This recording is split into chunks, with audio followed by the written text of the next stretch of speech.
Ezra Pound speaking, Radio Speeches of World War II, edited by Leonard W. Doob. Series Foreword. The best reason for publishing Ezra Pound's Italian broadcasts may be the simplest. Thousands of people have heard about them. Scores have been affected by them. Yet but a handful has ever heard or read them. Here they are. There are other compelling reasons, the first having to do with the magnitude of their author. No other American and only a few individuals throughout the world has left such a strong mark on so many aspects of the 20th century, from poetry to economics, from theater to philosophy, from politics to pedagogy, from provincial to Chinese. If Pound was not always totally accepted, at least he was unavoidably there. Those traits of mind and character that made Pound so inescapable are not only evident in the broadcasts, but also present in ways that make them more fully understandable. Here is that same fearless plunge toward the heart of the matter, often heedless of consistencies, that marked his study of ancient and exotic languages and cultures.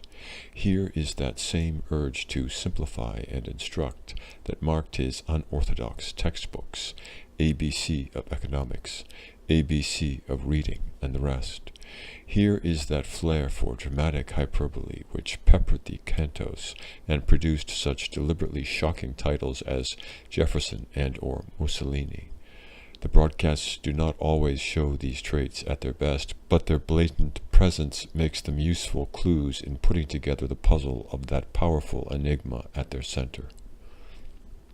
Even if the shadow of Ezra Pound did not so broadly color this century, these broadcasts might still command a clinical respect for the way in which they interrelate so vitally with the rise of fascism in Europe and the accompanying extremes of feelings, with the cause and conduct of World War II, as viewed from this special place by this very special commentator. To the historians who have counted this an almost anti-ideological war, the broadcasts offer considerable counterpoint. Furthermore, they are the starting point for understanding two major cultural events of the post-war years: the trial of Ezra Pound and the literary prize controversies. The Bollinger Prize debate, by itself the politico-literary cause célèbre of the generation, which, once totally preoccupying, has to this day refused to lie at rest. Even this young Greenwood Press series, begun 25 years after the fact, offers two fresh and extensive treatments of the issue. Such insistent unrest shows clearly the need for this essential evidence now at hand. The broadcasts do not show Pound at his best. War, bigotry, and totalitarianism are not sunny subjects, yet giant figures need their full dimensions, and unpleasant subjects can and should be studied for the best of reasons. How, indeed, are we to lessen our chances for future encounters with shrinking horizons if we do not learn from episodes so recent, so strongly cast, and so richly charted? We applaud, then, the respect for a complete historic record which has allowed the Pound literary trustees to overcome an understandable reluctance towards seeing these scripts in print. We applaud this same impulse which has motivated the patience and stamina of Leonard Doob. There are, and there will always be, more motives behind an act like this than one can chronicle.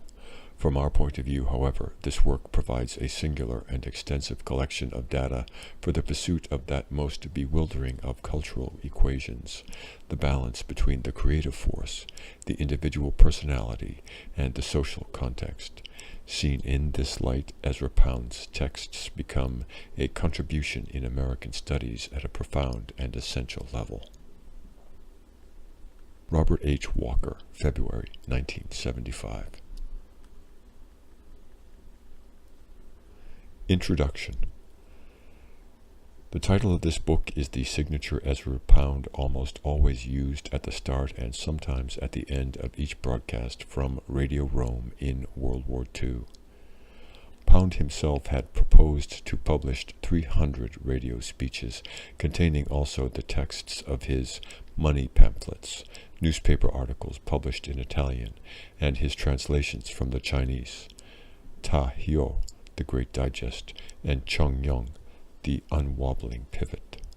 Pound started to write for radio toward the end of 1940. The first scripts to be accepted were read in English by regular speakers of Radio Rome. In January 1941, he was able to record his own speeches, which were broadcast on an average twice a week. He wrote the texts at his home in Rapallo and on occasion in Rome, where he traveled to record on discs a batch of 10 to 20 speeches. He wanted the discs to be transmitted in a particular order, but it is apparent from the discrepancies between his numbering system and the dates on which the Federal Communications Commission, FCC, recorded the speeches that the Italian officials did not always follow his plan. Although in general the deviation was not great, he gathered news and information from Italian newspapers and whatever foreign papers he managed to obtain. From Italian broadcasts and any foreign station, especially the BBC, he could hear on his own radio, from conversations with friends, officials, and travelers, from letters of friends in America and other countries, and from his own library, which included back numbers of periodicals. He envied the BBC's supply of news and feature materials, since he himself had not one disc. July 25, 1943. After the fascist government fell in July 1943, Pound left Rome and eventually submitted scripts and ideas to Mussolini's Republic of Salo. No evidence exists to indicate that any of this material was ever broadcast to America in Pound's name from Radio Milan, while that station remained under the regime's control. The present collection consists of original manuscripts Pound prepared to read on Rome radio, divided in two parts. Part 1 includes all of the available manuscripts, 105, for the broadcasts recorded by the FCC.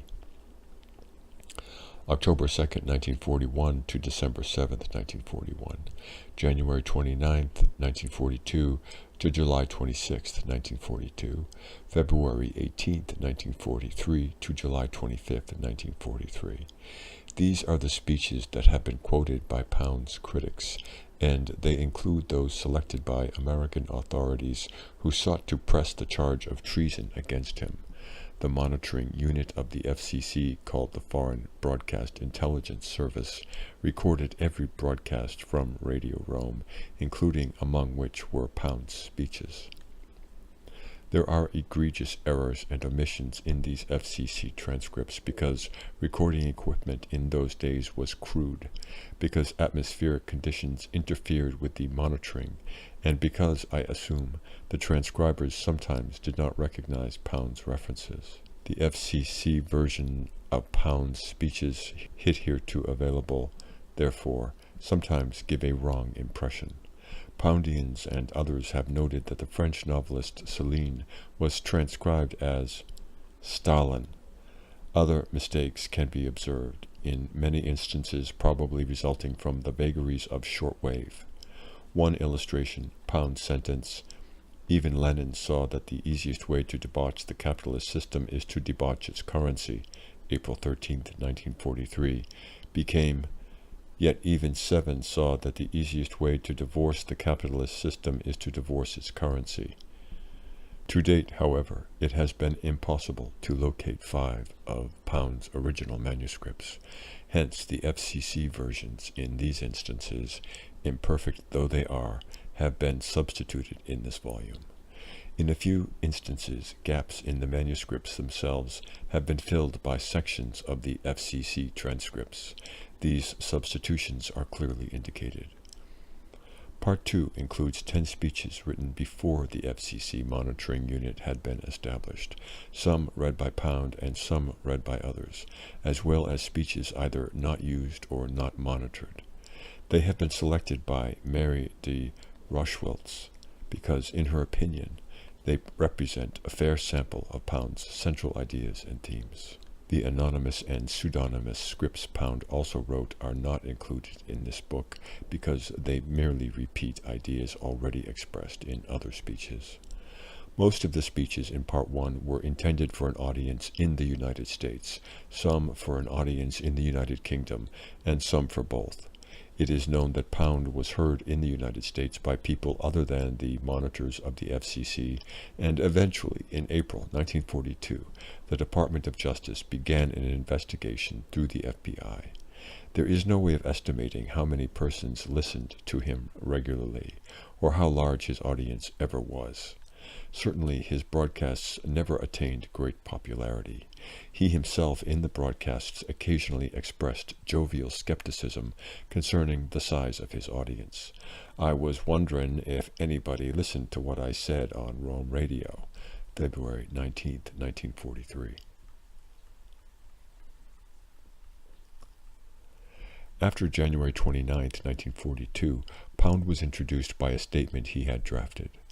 Rome Radio, acting in accordance with the fascist policy of intellectual freedom and free expression of opinion by those who are qualified to hold it, has offered Dr. Ezra Pound the use of the microphone twice a week. It is understood that he will not be asked to say anything whatsoever that goes against his conscience or anything incompatible with his duties as a citizen of the United States of America. Pound always referred to himself as an American.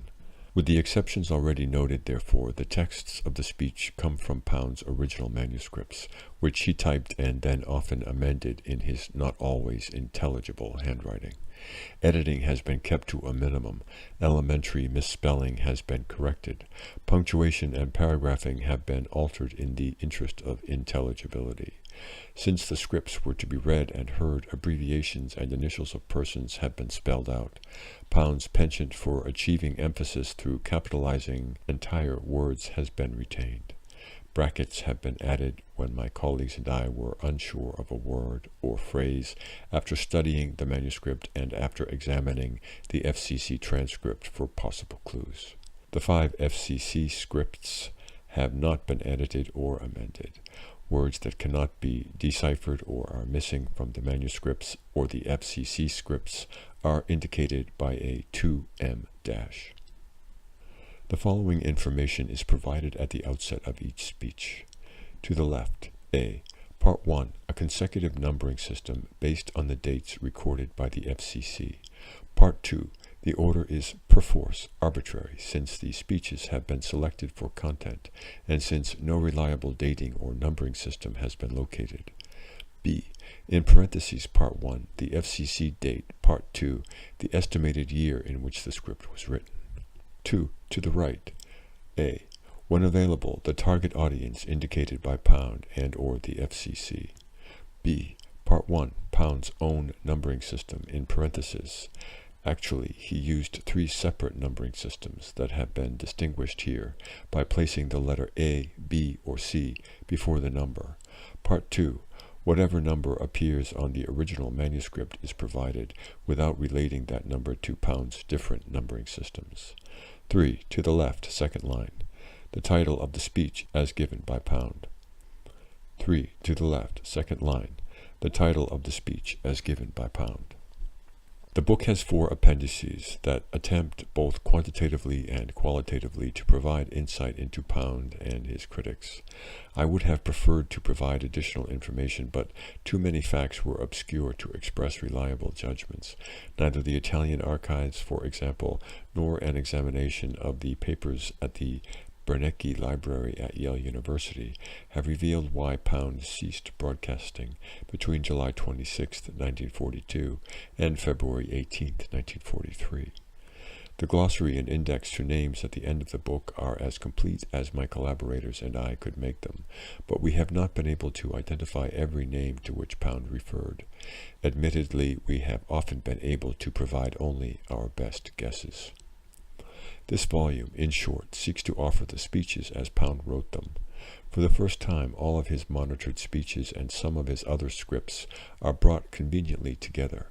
No longer will Poundians or historians be dependent upon the FCC transcripts, pirated editions of the speeches, or hit-and-miss citations to learn what Pound said over Radio Rome.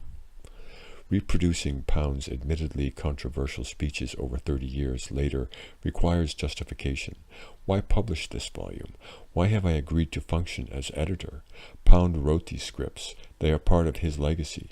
He is so important in American and British literature of the 20th century that whatever he wrote cannot be ignored. The speeches, moreover, are valuable from a historical standpoint. They reveal what one man, broadcasting from an enemy radio station during World War II, believed his countrymen should hear. On the basis of what he said, moreover, Pound was arrested and accused of treason. He spent 13 years in St. Elizabeth's Hospital, a government institution for the criminally insane in Washington, D.C. As a result, anyone who seeks to understand Pound or to write about him and his time cannot overlook these speeches. Although Pound's reputation will forever rest on his poetry and other writings, and not upon these scripts, the broadcasts are part of his record. Actually, the speeches should be of interest of Poundians, not only because, according to Mary de Rachewiltz, they reflected his earlier writings, but also because they affected his subsequent poetry. To the second question, why have I personally undertaken this editorial role? Admittedly, I am not a Poundian in any sense, and I have read and understood very little of his poetry. I offer 3 reasons. First, Mary de Rachewiltz asked me originally to work with her in preparing a definitive edition, because she thought my knowledge of propaganda and World War II would be helpful. During that war, I was actively engaged in psychological warfare against Italy, Germany, and Japan. I remember vaguely seeing some of the FCC transcripts of Pound's speeches at the time and dismissing them as irrelevant to my own work. Then, secondly, I have been interested to see whether the technique of content analysis, which was useful to me during World War II and later in analyzing Goebbels' diaries, would be helpful in comprehending the vast collection of words. The analysis of the 110 speeches, the reader will note in appendices, is pitched on a modest level, and simply seeks to answer a straightforward question: in how many of the broadcasts did Pound make one or more references to particular themes, persons, and countries? Finally, although I must add that my own attitudes and feelings have not been one bit changed after working with these speeches, it has been interesting to come to comprehend what Pound was trying to accomplish. His attack on the profits some men reap from wars reminded me of my experience during the summer of 1934, when I was employed by the Senate committee then investigating the merchants of death. My own conscience is at peace on a mundane level. Compensation to my research assistants has exhausted, nay, exceeded the funds allocated to me personally in my role as one of the Pound literary trustees. My share of the royalties from this book will not go to me. I am grateful to the trustees of Pound's estate for giving Mary de Rachewiltz and me access to the original manuscripts.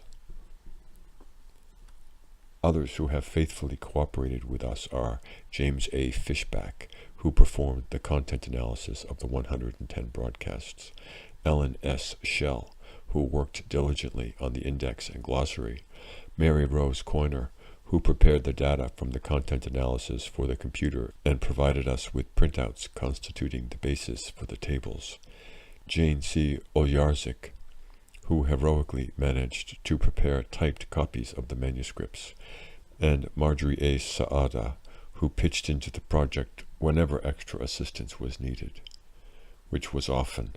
Especially cordial gratitude is expressed to Olga Rudge, who originally preserved Pound's manuscripts and who conveyed to me a sensitive feeling for Pound's philosophy and approach.